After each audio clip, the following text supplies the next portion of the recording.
ایک باغ میں جہاں ایک شخص کا اونٹ دیوانہ ہو گیا تھا اور وہ حضور کو بلا کے لے گئے۔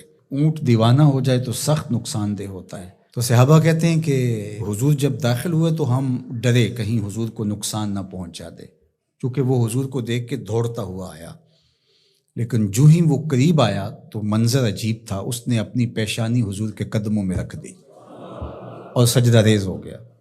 جب اونٹ کی اس محبت کو ہم نے دیکھا تو برجستہ کہا کہ نحن احق ان نسجد للنبی صلی اللہ علیہ وآلہ وسلم، حضور ہمارا بھی جی چاہتا ہے کہ ہم آپ کو سجدہ کریں۔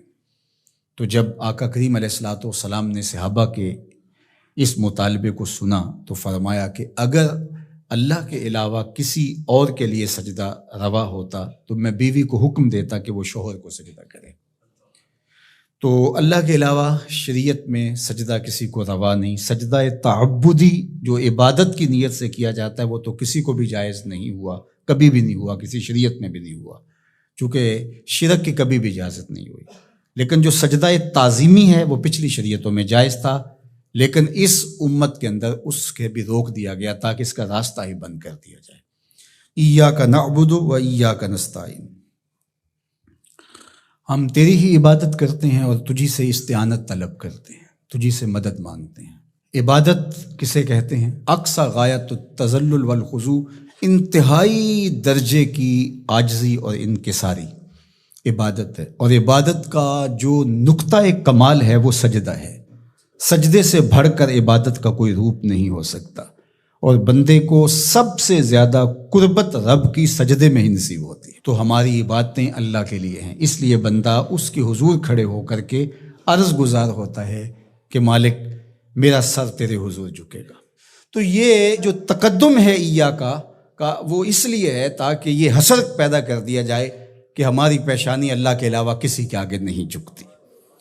اچھا، اب یہاں ایاک اعبد بھی تو ہو سکتا تھا، لیکن نعبد ہے، اس لیے کہ بندے کو یہ سکھایا گیا کہ اپنی عبادت پہ ناز نہ کرنا، اپنی عبادت کو صالحین کی عبادت کے ساتھ جوڑ کے پیش کر، کہ مالک جس طرح تیرے بندوں کے سر تیرے حضور جھکے ہوئے ہیں، میرا سر بھی ان کے ساتھ تیرے حضور جھکا ہوا ہے، ان کی عبادت قبول کرے گا تو ٹوٹی پھوٹی شکستہ عبادت میری بھی قبول فرما لینا۔ اور پھر ارشاد فرمایا وَإِيَّاكَ نَسْتَعِينُ، اور ہم تیرے سے ہی استعانت طلب کرتے ہیں، تیرے سے ہی مدد مانگتے ہیں۔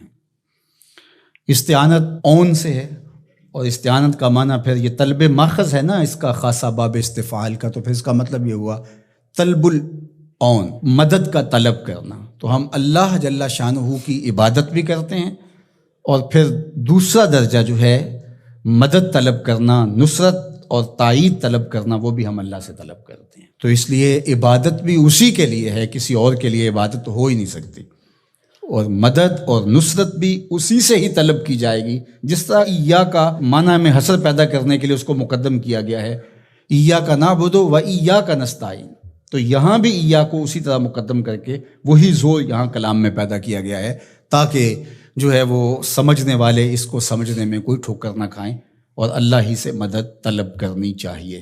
باقی مجازن اگر کسی سے آپ طلب کرتے ہیں مدد، تو آپ کے اعتقاد میں یہی ہوتا ہے کہ وہ اللہ کی دی ہوئی توفیق سے میری یہ مدد کر سکتا ہے۔ اگر ایسا ہو تو وہ اس کے زمرے میں نہیں آئے گی۔ ڈاکٹر سے دوا لینے جاتے ہیں تو شفا تو من جانب اللہ ہوتی ہے۔ یہاں آج کل جو ہے وہ نور بٹ رہا ہے، تو یہ کہا جائے کہ انہوں نے مجھے نور دے دیا، تو نور تو اللہ ہی دینے والا ہے، لیکن یہاں مجازی معنی ہوگا۔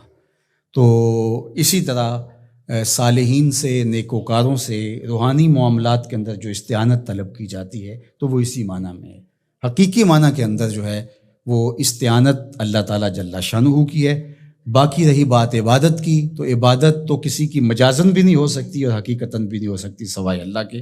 یہ ساری کہانی بیان کرنے کے بعد اپنی وفاداری کا یقین دلایا، اور پھر ہاتھ پھیلا کر کے اس نے کہا اہدنا الصراط المستقیم، مالک تجھ سے صراط مستقیم طلب کر رہا، ہدایت مانگی صراط مستقیم کی، سیدھی راہ کی۔